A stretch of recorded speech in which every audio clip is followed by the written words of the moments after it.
नमस्कार, मैं हूं आदित्य द्विवेदी और आज मैं आ पहुंचा हूं चुनावी चर्चा में कानपुर यानी कि उत्तर भारत का मैनचेस्टर जो कहा जाता है, उत्तर प्रदेश की औद्योगिक राजधानी जिसको कहते हैं। और हम इस वक्त हैं एक चाय की दुकान पर।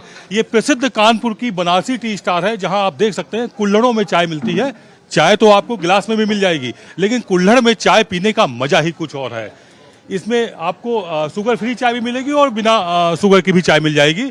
और इस वक्त सबसे ज्यादा इस चाय की दुकान में यदि चर्चा किसी बात की है तो वो चुनाव को लेकर के है। और हो भी क्यों ना, जब देश का प्रधानमंत्री आज यहाँ पर रोड शो करने जा रहा हो तब चर्चा में और दम आ जाती है और ज्यादा गर्म माहौल हो जाता है। यहाँ आप देखेंगे, हम अपने कैमरा पर्सन से कहेंगे दिखाएं कि चारों तरफ जो एक माहौल है, भले ही लोग चाय पी रहे हों, लेकिन जो बातें हो रही हैं वो चुनाव को लेकर के हो रही हैं। और उस चुनाव में कानपुर का अगर हम बात करें तो कानपुर का अपना एक बड़ा इतिहास रहा है। अब तक जो भी लोकसभा चुनाव हुए हैं उसमें पिछले 2 बार से लगातार भाजपा जीती है, लेकिन उससे ठीक अगर हम 3 बार और बात करें, पहले 98 से लेकर के 2009 तक, यानी कि 3 लोकसभा चुनाव में यहां से कांग्रेस के प्रत्याशी जीतते आए हुए हैं। और इस वक्त हमारे साथ हर उम्र हर वर्ग के लोग हैं और हम सीधे उनसे जुड़ते हैं और चाय की चुस्कियों के साथ आपसे बात करते हैं कि आखिरकार कानपुर के लोगों का क्या कहना है, कानपुर के लोगों का क्या मत है और वो क्या कुछ राय रखते हैं चुनाव को लेकर के। और हर सुबह जब यहाँ आते हैं तो क्या कुछ बातें होती हैं। इस वक्त हमारे साथ कई बुजुर्ग हैं, कई सीनियर लोग हैं जिन्होंने कई लोकसभा चुनाव देखे हुए हैं। हम सर सबसे पहले आपसे बात करना चाहेंगे, चुनाव हर 5 साल में आता है, कुछ समय के लिए जल्दी जल्दी लोकसभा चुनाव भी हो गए थे, लेकिन फिलहाल अच्छी बात है कि देश में 5 साल बाद चुनाव हो रहे हैं। आपने कई लोकसभा चुनाव देखे हैं, इस बार क्या कुछ फर्क पाते हैं लोकसभा चुनाव? देखिए, चुनाव लोकसभा का तो 5 साल में आता है, लेकिन हमारे देश में चुनाव हर वर्ष चलता रहता है। प्रधान का चुनाव, ब्लॉक प्रमुख का चुनाव, विधानसभा का चुनाव, लोकसभा का चुनाव, तो चुनाव तो चलते ही रहते हैं। लेकिन अब ये लोकसभा का चुनाव हो रहा है और कानपुर नगर में हम हैं, तो हम कानपुर नगर की बात करेंगे। कानपुर नगर से 2 प्रत्याशी जो लड़ाई में दिख रहे हैं वो मैदान में हैं। एक तो गठबंधन के प्रत्याशी आलोक मिश्र जी हैं और दूसरे जो है भारतीय जनता पार्टी के प्रत्याशी हैं रमेश अवस्थी जी। आलोक मिश्र जी जो हैं कानपुर शहर के ही में पैदा हुए, कानपुर शहर में पढ़े बड़े हुए और व्यापार कर रहे हैं, यहाँ अपना स्कूल चला रहे हैं। वो कानपुर नगर की एक एक समस्या और एक एक सड़क से वाकिफ हैं। रमेश अवस्थी जी कुछ समय के लिए यहाँ पत्रकार जरूर रहे हैं, लेकिन उनका कोई इतना कानपुर से लगाव नहीं है। एक फ्लैट उन्होंने जरूर खरीद लिया है यहाँ तिलक नगर में, पॉश एरिया में, बाकी वो बाहर के हैं। तो इस दो में अगर निर्णय करना है हमको, तो पहले तो हम नगर के लिए कैसे विकास होगा उस पर निर्णय लेंगे, फिर बाद में देश की बात करेंगे। यहाँ हम एक बात बताना चाहेंगे, रमेश अवस्थी का अगर हम बात करें तो छात्र जीवन भी काफी कुछ कानपुर में ही बीता हुआ है। और भी हमारे साथ हैं, हम उनसे भी बात करना चाहें। आपके पास फिर मैं आऊंगा दोबारा, आपकी बात पूरी होगी। उससे पहले हम एक बार समझना चाहेंगे, स्थानीय मुद्दे बहुत मायने रखते हैं। हालांकि जो लोकसभा का चुनाव होता है वो राष्ट्रीय मुद्दे भी उसमें ज्यादा मायने रखते हैं, लेकिन स्थानीय लोग स्थानीय बात करते हैं, राष्ट्रीय स्तर के जो मुद्दे होते हैं वो भी मायने रखते हैं। क्या कुछ आप कहना चाहेंगे? स्थानीय मुद्दे में हमारे यहाँ सड़क की समस्याएं और पानी की समस्याएं रही हैं। सड़क की समस्या मेन नहीं है और यातायात की सुविधाएं काफ़ी समस्याएं जुड़ी रही हैं। लगातार यहाँ पर जो एक मुद्दा बना हुआ है वो ये बना हुआ है कि कानपुर लोकसभा में बाहरी बनाम स्थानीय, जिसका जिक्र अभी आप भी कर रहे थे। हम आपसे समझना चाहेंगे ये कितना कुछ मायने रखेगा इस लोकसभा चुनाव? क्या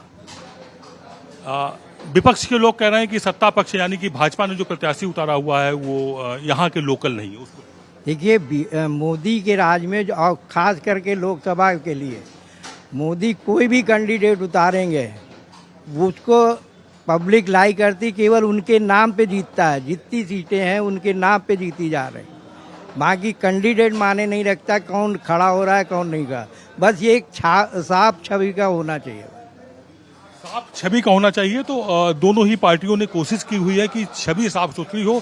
आलोक मिश्रा की यदि हम बात करें तो उनके यहाँ पर डीबीएस कॉलेज की एक तरह से फ्रेंचाइजी है और उनके 3 से 4 डीबीएस विद्यालय यहाँ पर संचालित हो रहे हैं।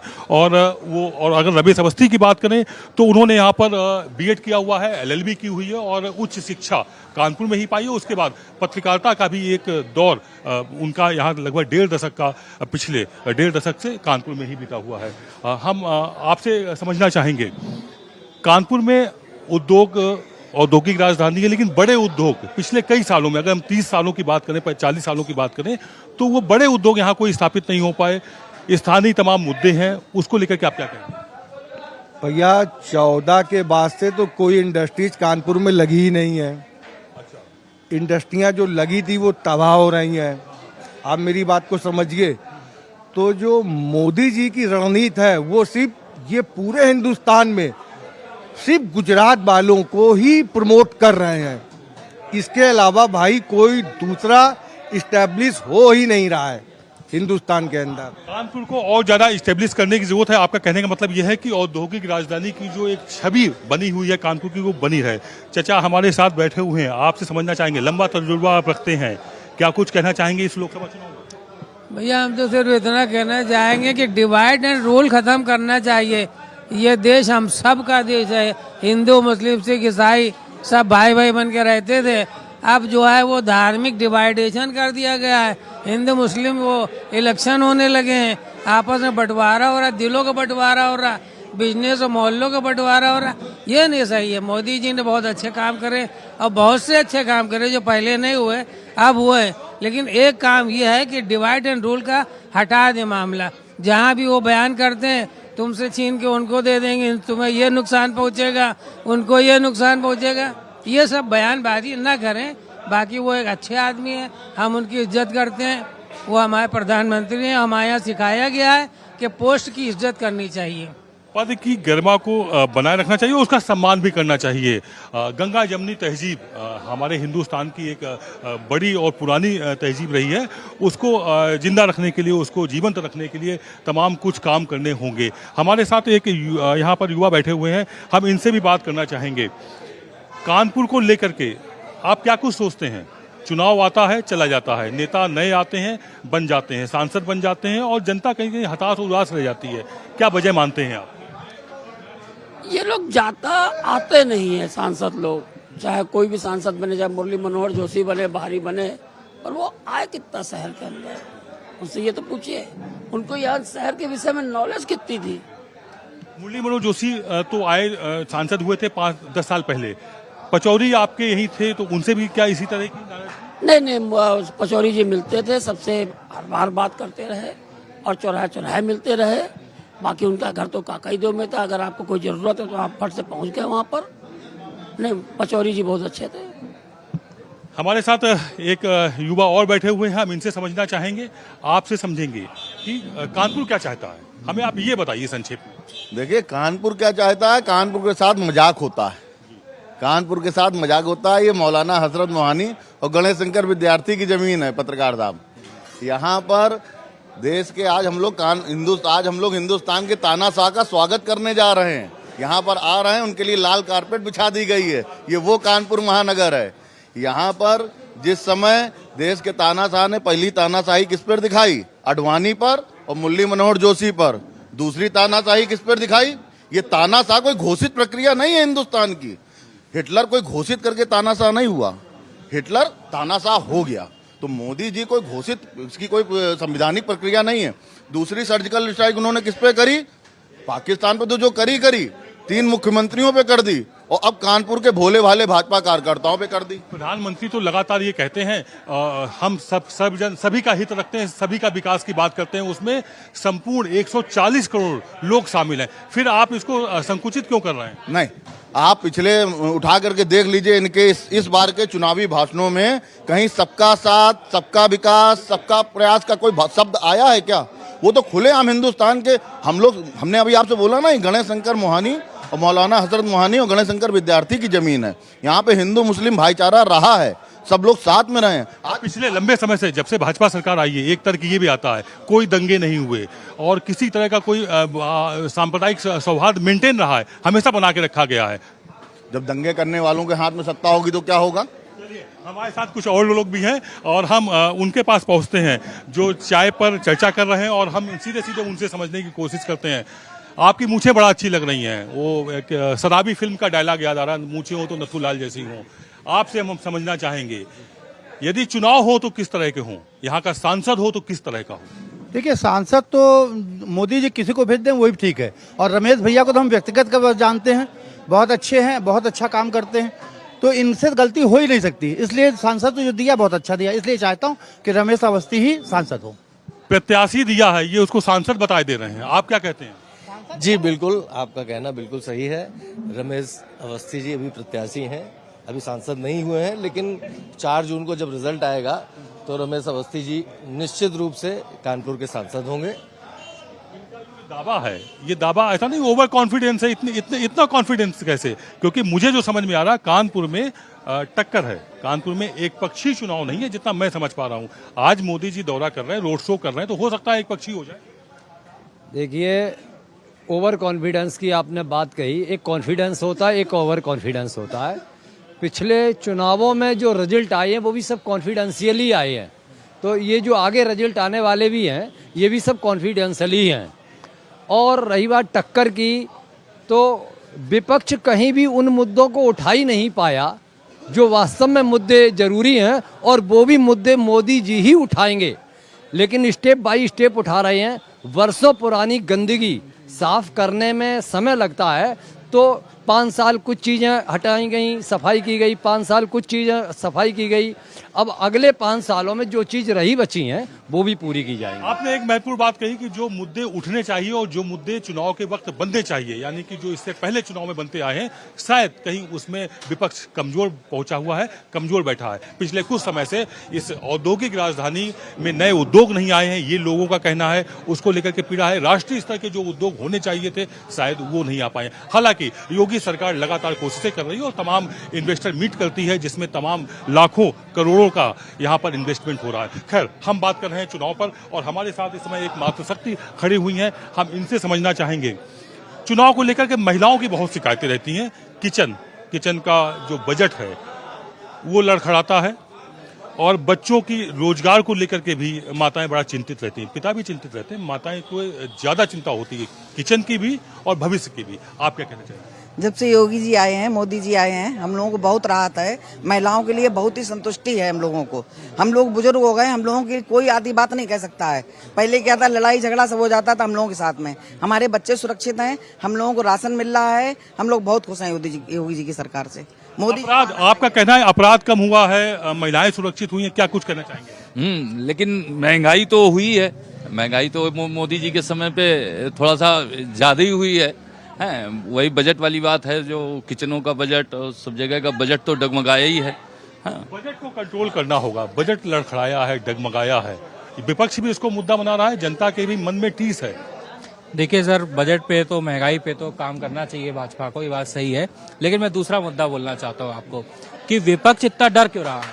अब अमेठी से विपक्ष भाग गया, अमेठी पे आपने ईवीएम पहले हैक करा दी। भाई चुनाव लड़िए, मोदी जी सत्ता में होकर के कानपुर आ रहे हैं, अभी तक सोनिया जी, राहुल जी, प्रियंका क्यों नहीं आ पाए?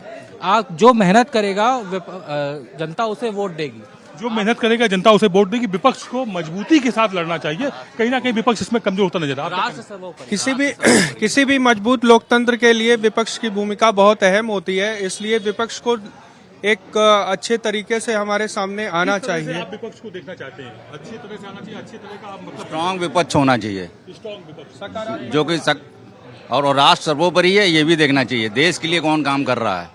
राष्ट्र क्या इंदिरा गांधी के समय सर्वोपरि नहीं था? राजीव गांधी की, नरसिम्हा राव या अटल जी के समय नहीं था? टाइम था, ऐसा नहीं था कि इंदिरा गांधी के टाइम पे नहीं था। अच्छा उन्होंने शासन किया, सब कुछ किया, चेंज आया, चेंज के बाद भी ये सब देखने को मिल रहा है आपको कि हमारा विदेशों में भी मेरी धाक जम रही इंडिया की। सबसे बड़ी बात है जो आज तक नहीं हुआ। जी हाँ, बोलना चाहिए जी। एक चीज मैं कहना चाहूंगा कि जो विपक्ष हो चाहे सत्ता हो, अब ये खैर इन दोनों लोगों ने, कांग्रेस ने और भारतीय जनता पार्टी ने बहुत अच्छा किया है कि कानपुर शहर से स्टूडेंट लीडर उतारे हैं और स्टूडेंट लीडर के अंदर जो टेम्परामेंट होता है मुद्दों को उठाने का और ज़मीनी हकीकत को जानने का, और जो लड़ाई लड़ने का जो तरीका स्टूडेंट लीडर का होता है, वो शायद इन दोनों राजनीतिक दलों के पास से बीच से हट गया था। और विपक्ष के पास तो स्टूडेंट लीडर की बहुत कमी है, कहीं वो उठाता ही नहीं है स्टूडेंट लीडर को। अगर स्टूडेंट लीडर छात्र राजनीति आगे आएगी और छात्र राजनीति को दोबारा जिंदा किया जाएगा तो विपक्ष भी मजबूत रहेगा और सत्ता पक्ष भी मजबूत छात्र राजनीति को दोबारा मजबूत करने की जरूरत है, जबकि एक आयोग आया था और उसके बाद छात्र राजनीति दम तोड़ गई।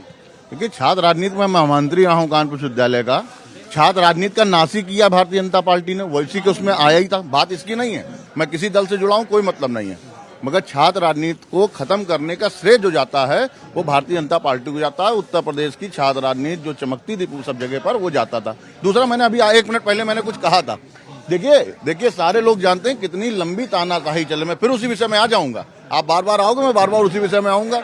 सबसे लंबी तानाशाही आज तक देश की आजादी के बाद कभी ऐसा हुआ है कि 11 दिन बाद वोट पर। इंदिरा की इमरजेंसी से बड़ी तानाशाही है क्या? इंदिरा जी ने वोटों में घालमेल नहीं किया, जनता के साथ वोटों में। यहाँ पे 11 दिन बाद चुनाव आयोग बताता है कि 6% वोट और बढ़ गए रातों रात। अब ये ईवीएम का खेल होगा या किसका खेल होगा? जो ओवर कॉन्फिडेंट की बात है वो यहीं पे आके खत्म हो जाती है कि इसका मतलब। सर मेरा ये कहना है, जैसे तानाशाही बोला जा रही है, ये वोटों की तानाशाही है। वोट दिया है जब तो प्रधानमंत्री बने, ये सोनिया शाही नहीं चलेगा देश में। जो वोट बनेगा उसी की तानाशाही चलेगी, तानाशाही नहीं चलेगी। कहीं ना कहीं लोग अपनी बात कहते कहते सीधे सीधे एग्रेसिव हो रहे हैं, बहुत ज्यादा होते दिख रहे हैं। एक सज्जन और खड़े, ये कुछ बोलना चाहते हैं, जी बताइए। मेरा नाम RK शुक्ला है, मैं chartered accountant, cost accountant, company secretary. Modi ji के राज्य में हिंदू मुसलमान दोनों सुरक्षित हैं। विकास होगा तो महंगाई बढ़ेगी, महंगाई के लिए हमें तैयार रहना चाहिए। अगर विकास नहीं होगा, भ्रष्टाचार होगा तो महंगाई नहीं बढ़ेगी। बस इतना ही कहना है। मोदी जी के राज्य में हिंदू मुसलमान दोनों सुरक्षित, बिल्कुल ठीक है। हमारे साथ काफी वरिष्ठ और सम्मानित एक कानपुर के सज्जन भी हैं और हम इनसे समझना चाहेंगे, आपसे समझना चाहेंगे चिंतक जी। देश में फिर से चुनाव आ गया है, जनता कहती है हर चुनाव में वो ठगी जाती है। शासन सत्ता में जो होते हैं वो कहते हैं हम बड़ी सेवा कर रहे हैं, बड़ा सेवा भाव से लगे हुए हैं, और इतनी सेवा तो शायद वो अपने घर परिवार की नहीं करते जितनी जनता की करते हैं। देखिए ऐसा है, चुनाव जो है वही लोकतंत्र की आत्मा है। अगर चुनाव न हो तो फिर इस देश की लोकतांत्रिक प्रतिमा कैसे सुरक्षित रहेगी। दूसरी बात यह है कि ठगा कोई नहीं जाता, ऐसा कहा जाता है। ये तो शुरू से चला आ रहा है कि नेता आते हैं, वोट मांगते हैं, फिर गायब हो जाते हैं। इसमें ठगने की कोई बात नहीं है। चुनाव होना चाहिए और सभी को अपने मताधिकार का प्रयोग भी करना चाहिए। सभी को अपने मताधिकार का प्रयोग भी करना चाहिए। चुनाव एक ऐसा पर्व होता है जो देश को ताकत देता है, देश के लोकतांत्रिक व्यवस्था को ताकत देता है और कहीं ना कहीं आम जनता के सरोकार से जुड़े हुए मुद्दे भी उठाता है। हमारे साथ यहाँ पर एक वरिष्ठ पत्रकार बैठे हुए हैं, हम उनसे बात करने के बाद कंक्लूजन करेंगे और इस शो का समापन करेंगे। हम उनसे समझना चाहेंगे, महेश शर्मा जी हमारे साथ हैं। महेश जी, हम आपसे समझना चाहेंगे, लोगों ने अपनी राय रखी, अपनी बातें रखी, आपके हिसाब से इन चुनाव में क्या कुछ मुद्दे ऐसे हैं और वाकई में कानपुर के क्या ऐसे मुद्दे हैं जो इनको सॉल्व होना चाहिए, जो पिछले कई वर्षों से उनका निराकरण नहीं होता है, और किस तरह से आप देखते हैं इस चुनाव को? ये मुद्दे सिर्फ कानपुर बेस्ड या क्या आप जानना चाहते हैं? लोकल, मैं कानपुर के मुख्य मुद्दों को चाहूंगा, साथ में राष्ट्रीय बात भी हो सकती है। सबसे पहले तो ये कि कानपुर के इस चुनाव में एक तथ्य आपको जानकारी दे रहे हैं कि ये कानपुर के चुनावी इतिहास में 52 से लेकर के अब तक पहली बार ऐसा हुआ है जो 2 कांदकुब्ज ब्राह्मण आमने सामने हैं। उसमें से एक को बाहरी बताया जा रहा, फर्रुखाबाद के हैं रमेश अवस्थी बीजेपी के, दूसरे कानपुर के हैं आलोक मिश्रा। आलोक मिश्रा ने बाहरी ब्राह्मण वाला ये मुद्दा उछाल दिया है, जिसको लेकर के एक चर्चा और चकचक चालू है।